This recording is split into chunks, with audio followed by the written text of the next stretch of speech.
Hello, my name is Chad Hart. I'm an extension economist at Iowa State University. And today I'd like to share with you a brief update on what we're seeing in the corn and soybean markets. And as we're looking out there in the markets, the idea is that we've not only gotten through, the end of March when we see the planting intentions report, but we've also seen USDA update the world supply and demand estimates report, and we've gotten our first report in terms of nationwide plantings as we look at the corn crop going in this spring. And so we've got a series of information that's come in and been impacting the markets lately. Now, as we're looking at U.S. corn supply and usage here, the idea is that we do know that farmers do intend to try to plant more corn this year, bumping us up to around 92 million acres. And given where USDA's current trend line yield is, that would put us to over a 15.2 billion bushel corn crop. So we're looking at sizable production coming down the line if farmers get to plant all they intend. When we look at the demand side of the market down there in the gray box, as you're looking there, USDA is looking for a rebound in demand, but not quite as strong as what we're seeing on the supply side. So they do see some gains in feed. They see ethanol holding fairly steady, and they're looking for an export bounce.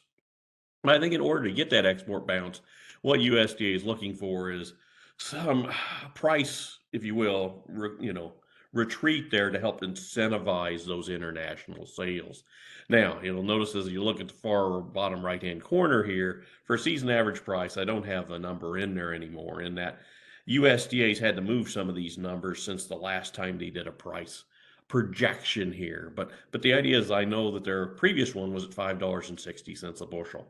And so we will likely see them maybe whittle that down a bit, given that we are seeing larger area than USDA had first estimated back in February with their ag outlook forum. So we're seeing stronger supplies, at least projected as we're going forward right now. Stronger demand, but building stocks as we look out there, and that's leading to projections of lower prices.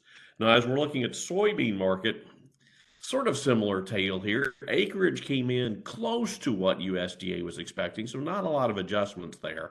But the idea is we're looking at a little bit more acreage. You combine that with trendline yields, we're looking at also the possibility of a record soybean crop for 2023.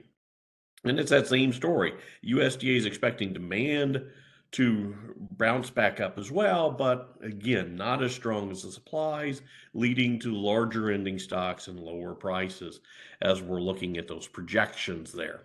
Now, the key to all this right now is planting. And as we're sitting here in the middle of April, the planting season has really just started. But as the planting intentions report sort of showed us, farmers across the nation do plan to plant more corn and soybeans. As you look at the next couple of maps here, the states in blue are increasing their plantings from last year. The states in red, they're declining a bit. And as we look for across the nationwide corn here, we're talking about the vast majority of states are increasing their corn area. But the biggest growth we're likely seeing is down through the out to southeast and then up in North Dakota and Minnesota. Now, the challenge there though is that as we're looking at those two areas, those are the two areas where we are watching for weather concerns as it comes to planting this year. As we're looking across the middle of the Corn Belt, Iowa, Illinois, Indiana, we're seeing better planting conditions, at least early on in the season to get things started. But the question really becomes, will weather conditions allow U.S. farmers to ramp up this area? Now, in this case, if you think back to this time last year, we had something similar going on. Farmers had told us they were going to plant more corn and soybeans, but weather conditions didn't quite allow that. We actually saw a fairly good sized chunk taken out of corn plantings last year. We're looking for, again, similar sort of deal here. We're right now intending to plant more corn. The question is, will the weather conditions allow that to happen? Now, as we're looking at soybeans, the gains are more sporadic. Again, as you look down towards the southeast, you see some gains there from Mississippi through North Carolina, and then again, North Dakota, Minnesota into Wisconsin. One of the bigger things, though, is here is that we are seeing some retreat in terms of soybean plantings, especially as we look towards the southern plains.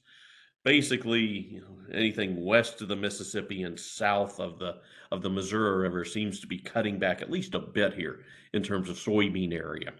But as we look at states like Nebraska, Illinois, they're holding firm with what they planted last year, but what they planted last year were record levels for soybeans. And then as you look at places like Wisconsin and even into New York, we are seeing some areas where they're continuing to plant more and reach record levels there as well. So we are seeing a push towards, especially in areas that did have more moisture last year, increasing their soybean area based upon where prices are at today. Now, like I say, the big question here will be how quickly we're able to get these crops planted. This is data from the USDA's crop progress report.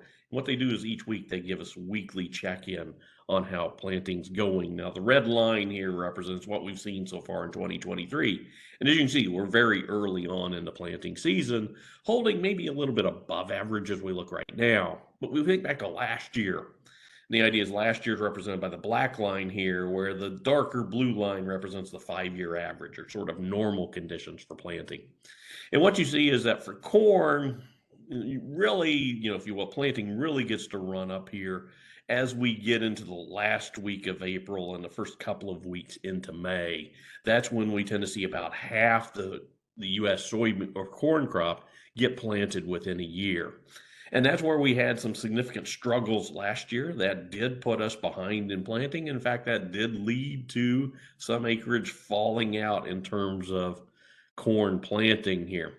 The question is, might we see that again this year? Bear with me, I'm going to jump back here to the corn planting map, because as you think about what we're seeing so far this spring, is we continue to see winter hanging on here, especially as we look at the northern plains and the snowpack that has covered Minnesota and North Dakota, and that is still holding on right now. In fact, here I sit in central Iowa here on April 16th, and we saw a little snow come down here as well. And so we are seeing winter weather hold on as we look up there in the northern plains, delaying the start up there, especially as they have to get rid of that snowpack first and let that water move so that those soils can be opened back up.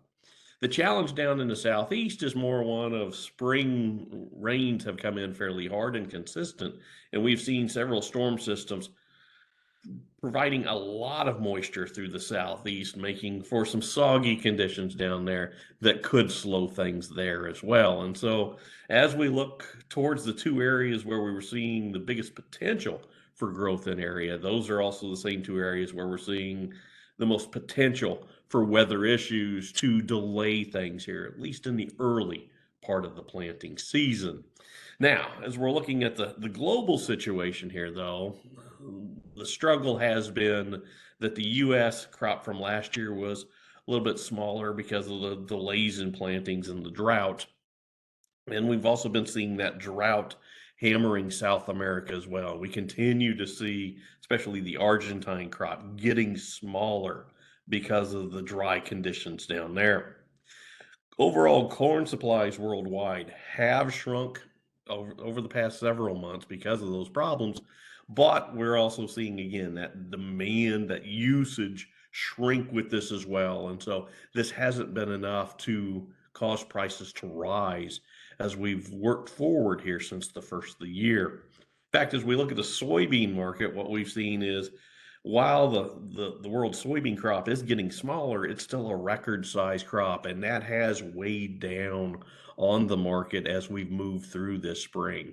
And that's despite some healthy cuts, especially again in Argentina, where they're now projecting roughly half the crop that was projected at the beginning of their growing season because of the drought problems that they've had. Now, like I say, we've got these smaller crops, but we're also seeing smaller global demand, and that is showing up for the U.S. in terms of our export sales. As we look at soybean exports, over the first half of the marketing year, we were running a little bit ahead of our 5-year average. We've now fallen slightly below that. In terms of corn, though, we've struggled throughout the entire marketing year in terms of making international sales. And that continues to be the case as we move forward here in 2023. And what that's led to is sort of a significant, if you will, discount as we're looking at new crop pricing versus old crop. As we look at the corn futures table as it stood on April 14th, we're still maintaining, strong $6 plus corn futures as we look out here through the July contract. But as we start to look towards harvest, you see those prices have fallen below 6. We're now in that 560 to 570 range, which points to a 2023-24 season average price probably in the 550 range as we look out there right now, which is about 10 cents below where USDA first estimated the 2023 price. As we're looking at soybeans, similar tale here. We're holding on to stronger old crop prices out there, reaching back up there around that $15 range there. But as we look out towards harvest again, we see a significant discount here, dropping down there around $13 there, which points to a season average price in the $12.70 range, which is about 20 cents under where USDA originally projected. So we are seeing some, like I say, some pullback in pricing, which I would argue is trying to hopefully incentivize a little more demand on the international export side, especially as we move towards harvest, because that will be the challenge here, is getting prices to sort of, to a level where we can make those sales and move this crop along while at the same time hoping that they hold above our production cost. As we look at corn, the magic number there, based upon Iowa State projections, is $5. So we got about 50-cent margin as we look there right now. On the soybean side, it's $12, so we got about 70 cents there.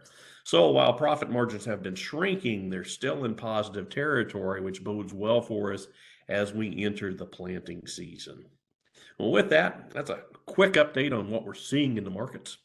Again, I want to thank you for your time and viewing these videos with us. My name is Chad Hart, an extension economist with Iowa State University.